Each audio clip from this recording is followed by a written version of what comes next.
Okay, good morning, everybody. Good Erev Shabbos. I want to tackle an interesting topic from one perspective, and that's the issue of kavod habrios. Kavod habrios could be translated, I guess, as human dignity. How does the halacha view issues of human dignity?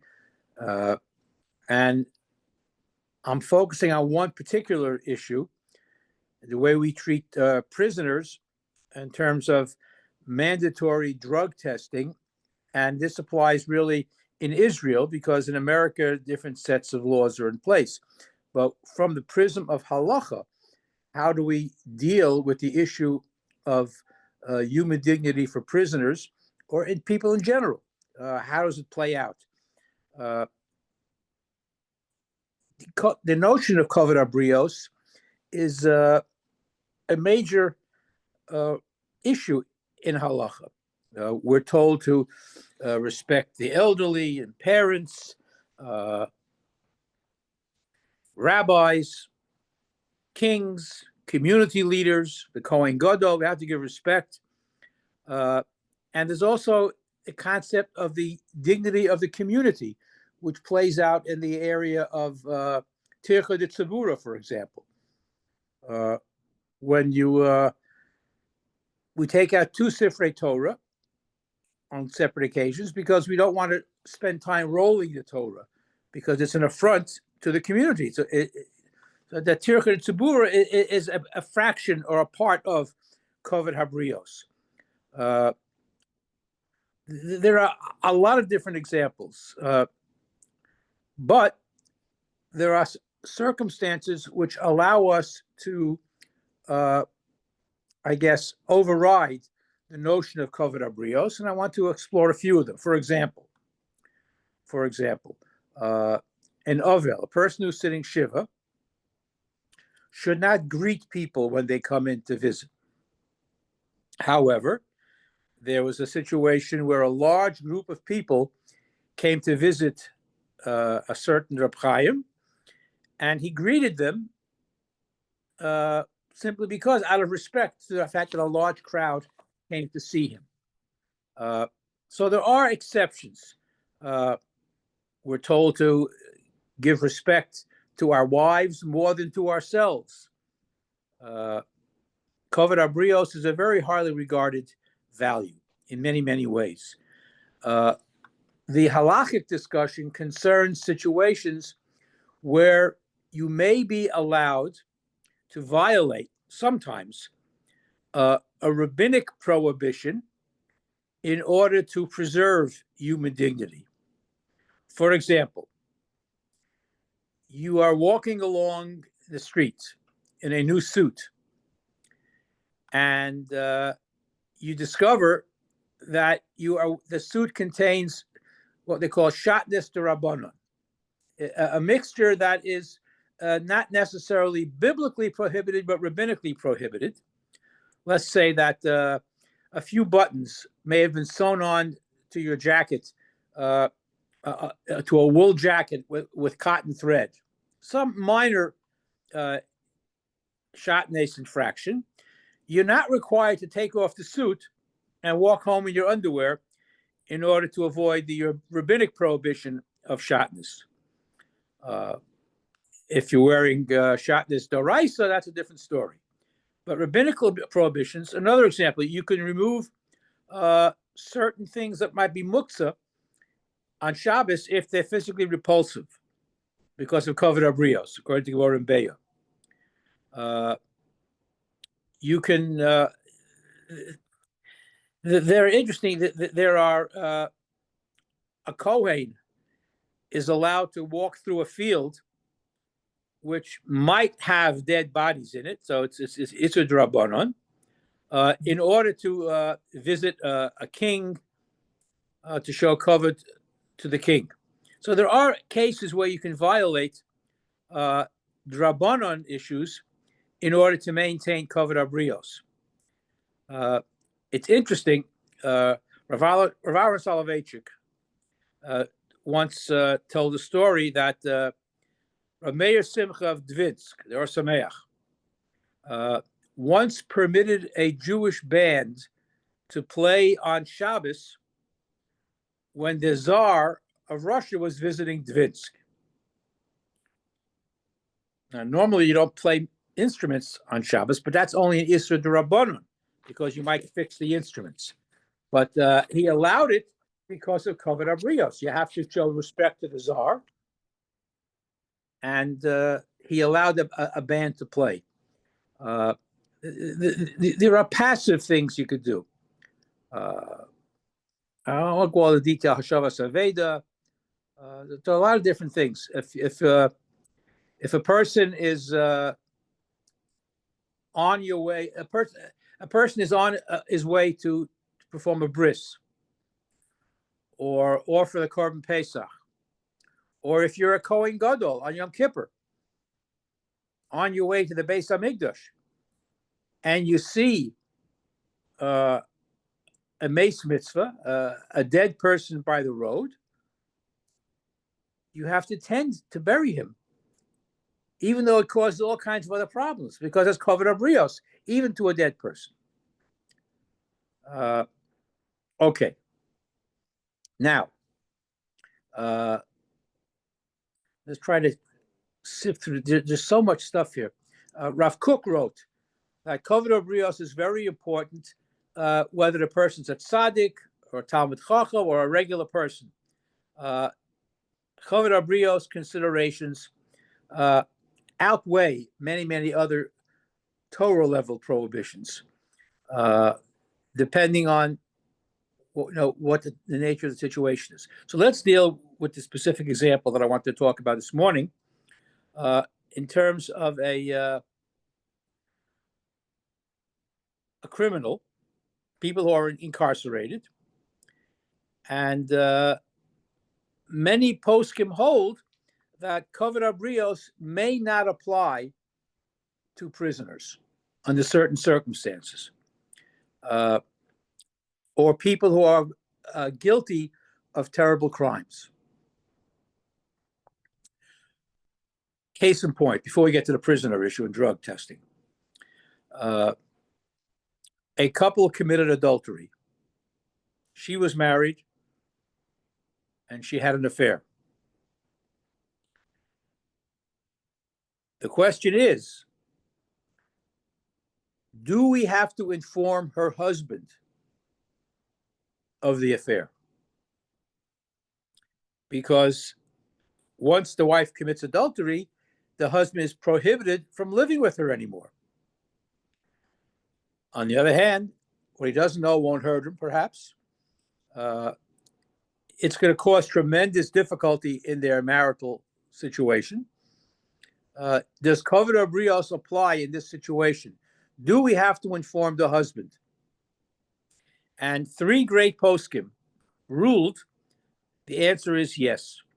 Even though it violates Kavod Abrios on a certain level, nevertheless, the halacha requires this terrible deed to be told to the adulteress's husband, because the dignity of Kavod Abrios wouldn't apply with this serious Isur D'Oraisa. So again, that's why you need to ask Shalos of Gedolei HaTorah when these questions come up. When a person gets makos, it's certainly a violation of Kavod Abrios, but they're getting punished for something that they've done inappropriately. The issue of sota violates Kavod Abrios. So there are situations where you're dealing with Isurim D'Oraisa, where Kavod Abrios situations or considerations may not apply. In the Israeli Supreme Court gets a lot of interesting cases, and sometimes if you have a knowledgeable justice or chief justice, they would apply halacha to their final decision. Israeli law is an amalgam of British law and Turkish law and Jewish law, and occasionally they'll pull stuff from the halacha to issue a ruling. So in 1977, there was a case that appeared before the docket of the Israeli Supreme Court. And they said that random drug testing, if they did a study, and random drug testing reduced the percentage of prisoners taking drugs from 70% to 2%. That's a big difference. And that's why they did random drug testing on prisoners. The prisoners filed a lawsuit complaining that the drug testing were insulting, degrading, and a violation of their kavod habrios. There was no Israeli law concerning this particular issue. And a secular judge, interestingly enough, tried to find a halachic justification for drug testing. And he pointed out that kavod habrios takes precedence over certain halachos. However, in this case, the drug testing was more important. And the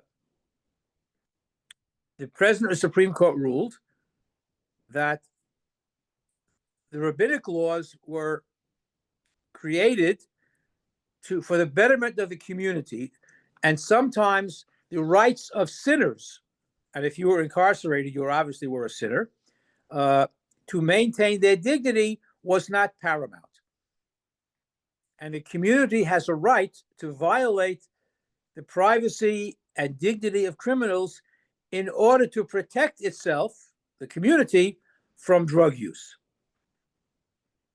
And the example that the Supreme Court justice brought was a case of Sota, where the Torah demands that the woman undergo this ritual, even though it infringes on her privacy and dignity. And he quotes another case, Shimon ben Shetach, a very famous case, executed 80 witches in Ashkelon in one day. Normally, you can't do capital punishment more than one person a day. He did 80 witches at one time, again, so the community would be rid of those particular sinners. And there, another example where the community values take precedence over kavod habrios. So clearly, the issue of drug testing is just one example, contemporary example, where kavod habrios is deferred when there are communal values that are more important. But the notion of kavod habrios is very, very strong, and it's debated. It isn't, black and white, and every case has to be evaluated. The status of a person who is in jail is obviously that person is considered to be a chote. That's why they're in jail. And therefore, under certain circumstances, for the betterment of the community, for example, drug testing would be allowed. And this was the ruling of the Israeli Supreme Court based on the halacha. Israeli law doesn't always follow halacha, but clearly, in this case, it did. We have many situations today of kavod habrios issues coming up. I think we talked about it once before. How do we treat prisoners of war? Is torture ever acceptable to get information from a prisoner, a soldier? And to talk about a war, we have a terrible situation going on in the north and south in Israel. And if we capture a high-ranking military officer who may have knowledge of plans against Israel, now how far do we go in questioning him to violate his kavod habrios to get information that could potentially save many, many other lives? And it's not a black and white issue, but again, one would think that you could possibly violate kavod habrios if it's going to save lives. How far that goes is not clear. How far does the torture go? Indiscriminate torture would be prohibited. But if you need to torture a prisoner to save other lives, again, I'm not postulating the halacha, but I could see where up to a certain point it might be permissible, and kavod habrios would be deferred, I would say. But it's not a simple issue. It's not black and white. And kavod habrios might change from time to time. Different societal values may come into play. but that's why you have Rabbanim to ask shilas. It's a fascinating question. It has many contemporary applications. A simple thing, for example, let's say you have a seat that you purchased or rented, as the case may be, and your name is on the bench, and you came to shul late, and somebody is sitting in your seat, a guest. Should you say to the person, "Excuse me, this is my seat," and make him move middle of davening, perhaps embarrassing him in the process, or should you simply take another seat? You're entitled to the seat; it's your seat. But if you came late to davening, that's your first strike against you. Come on time. But do you embarrass somebody who may not have known that it was your seat, even if there wasn't a placard on the pin screwed to the bench? These are contemporary issues. When we again we bring out several Sifrei Torah, we try not to roll the Torah while the congregation is waiting. Tircha de Tzibura is considered a serious offense, although many shuls regularly violate it for different reasons. Our Hosafos considered Tircha de Tzibura, adding extra aliyos for a simcha.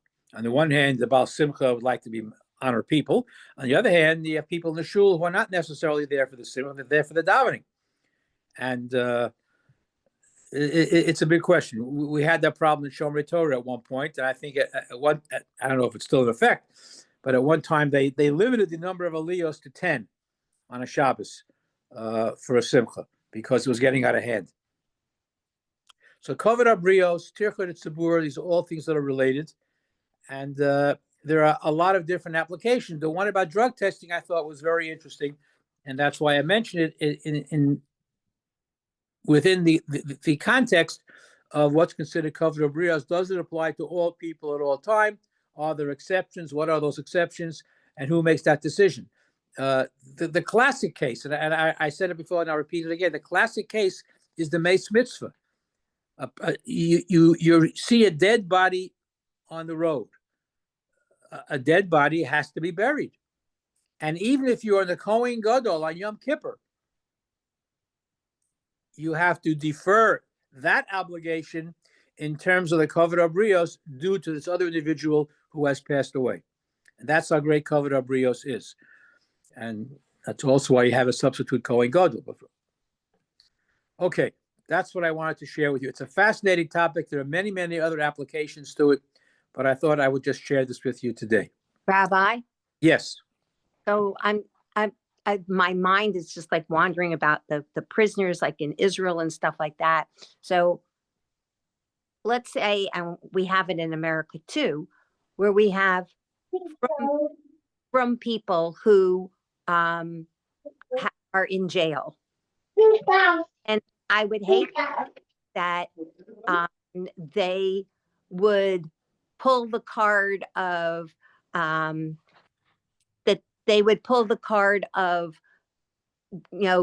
Habriyot, because they've already done so many other bad things. Like I would hope that wouldn't exempt them from being, punished or something like that. You can't be selective so much with your mitzvahs. And if they're already sinning, then how far over do we have to bend with this Kavod Habriyot? That was my thought. It's an excellent question, but I'll correct one thing that you said. If they're frum, they wouldn't be in jail. Number one. That's not true. Well, again, frumkeit is not selective. So if a person stole money, if a person cheated, if he did other things and he committed a crime, then that's a pagam, a deficiency in his religiosity. But putting that aside, right. The fact remains that so-called religious people, there's a prison in Pennsylvania where they have not only a minyan every day, but they have 2 minyanim, Ashkenaz and Sfard, and they can get glatt kosher food. I mean, they do accommodate the religious needs of all types of people. Muslims get their space, and Orthodox Jews who get imprisoned, the government does accommodate them. That's not a question of kavod habrios.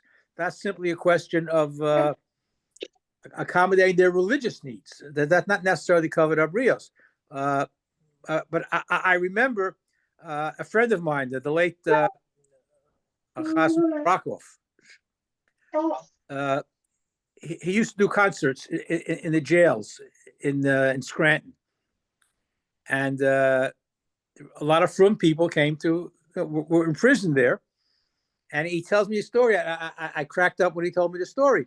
He finished the concert, and just before the prison guards were saying, "Okay, back to your cells," somebody gives a bang on the table and starts davening Mariv v'hu in the prison where they just finished a concert.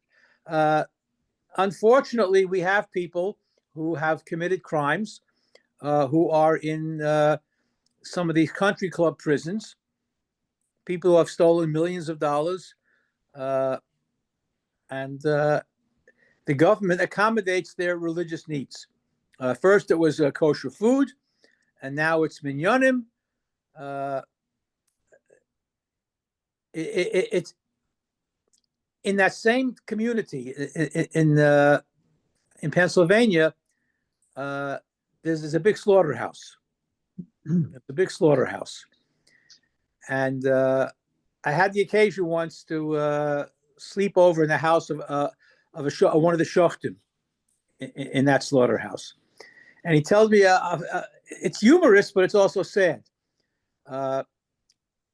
Somebody got out of prison. He finished his term, and they released him on Friday afternoon.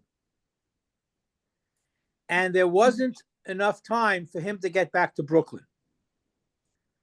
So the shochet said, "Well, you can stay in my house for Shabbos, and then you go home on Sunday."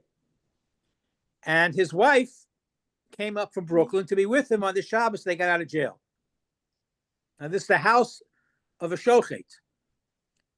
The wife brings him special super glatt kosher meat from Brooklyn for her husband to eat in the house of the shochet,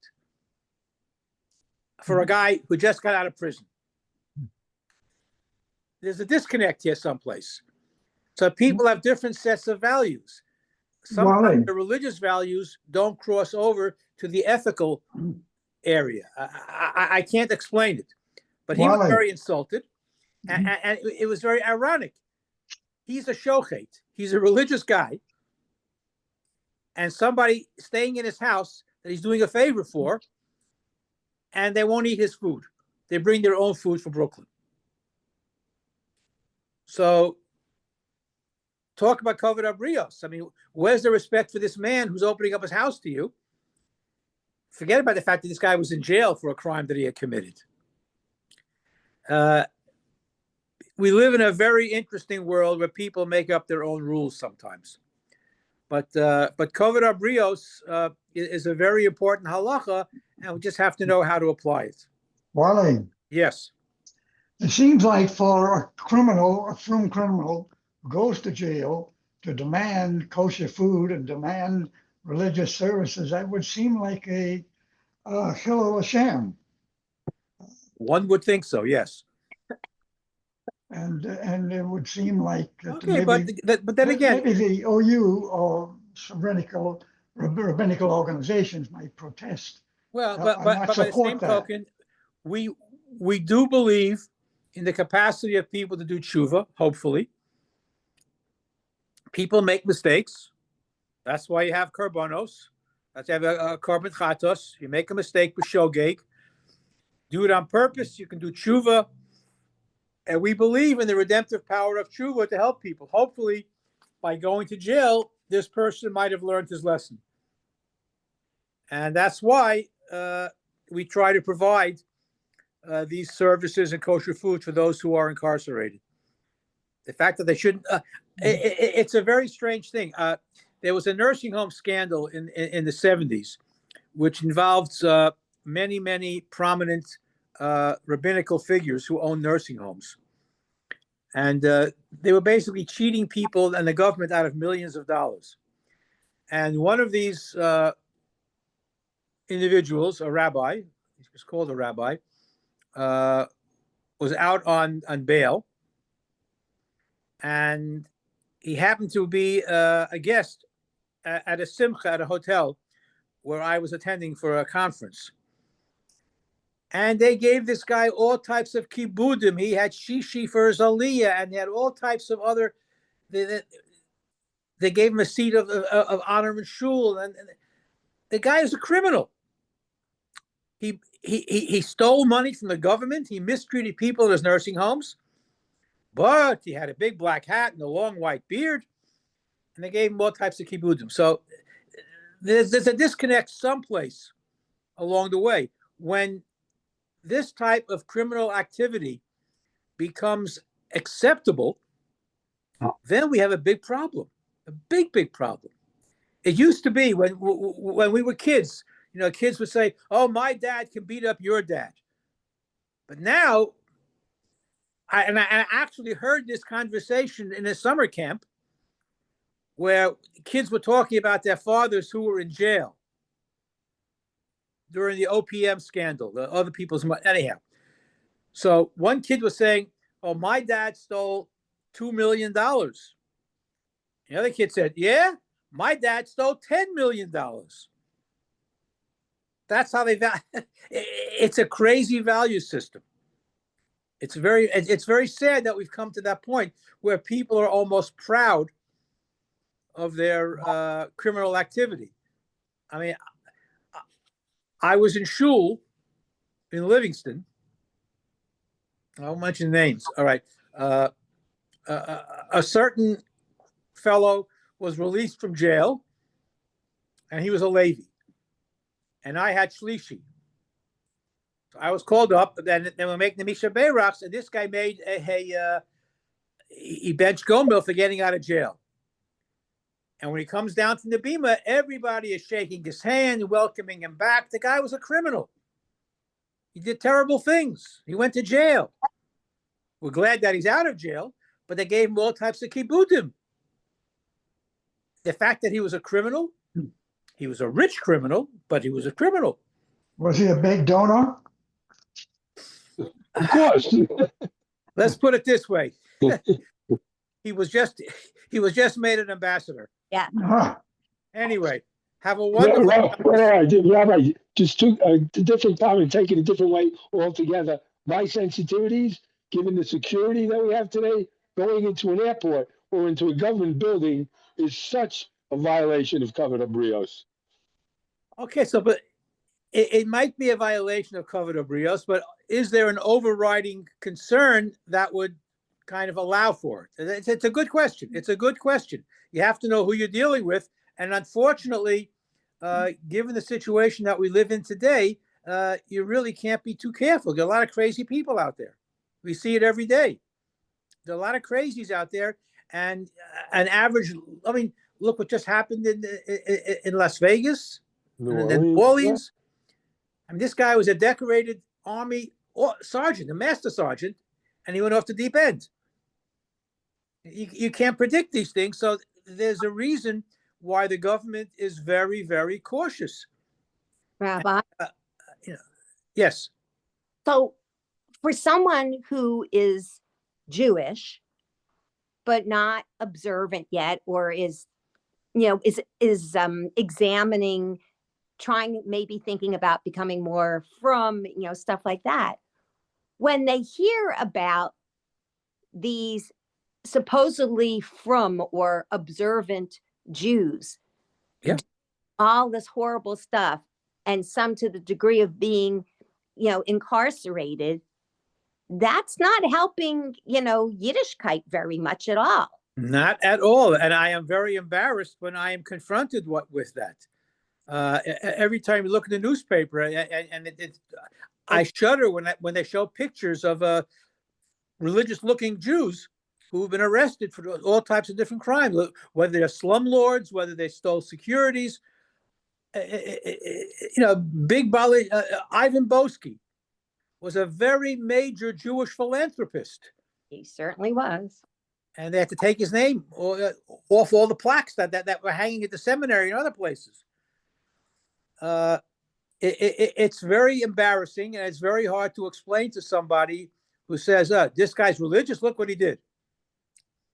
That's why I say, when you use the expression, a frum person was convicted, so I say he's not so frum if he was convicted.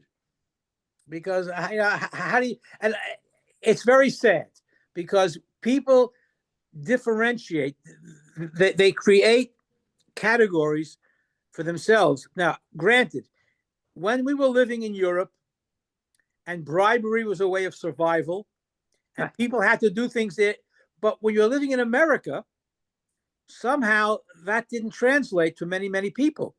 And the same value system that was responsible for keeping them alive and secure, you don't have to do that in America anymore. Yet they're still doing it. How many people do all types of chicanery to avoid paying taxes, to get all kinds of insurance benefits and welfare benefits, and people who register under other people's names? I mean, I worked in Williamsburg for a while, and the things, the shtick that people would do in order to avoid paying certain insurance premiums and to get benefits from the government and Section 8, all that, it's endemic. And it's very unfortunate because when they get caught, it gives us a black eye. And this is something that I guess I hope that somehow this will diminish as time goes on, but it's still a very, very strong element in certain segments of our community. And when they get caught, it's very embarrassing. They may not feel embarrassed, but I certainly am. Thank you. Have a wonderful Shabbos. Stay warm. Amen. Thank Thank you, Wally. Travis.